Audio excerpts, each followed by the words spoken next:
Welcome to paradise is one of the greetings here. But this natural beauty has a darker side.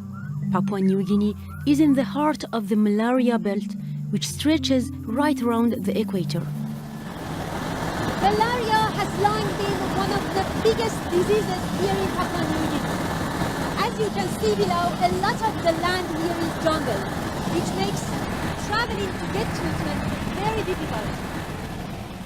But despite the challenges, health teams here are celebrating a staggering reduction in malaria deaths and infections. 1 in every 5 people across the country had malaria parasites in their blood. Now it's 1.8%. So we've gone from 1 in every 5 years ago, to 2 in every 100 in 2014. In one remote highlands village, a community health worker took me to his local cemetery to highlight the devastating effects malaria had here in the past. This cemetery is people were dying from malaria. Malaria now it's low, completely low. So how did they manage to slash malaria infections to a quarter of what they were 5 years ago? It all started with a $120 million cash injection from the health foundation, the Global Fund. The money was shared between several organizations who worked on a variety of schemes to prevent and treat malaria.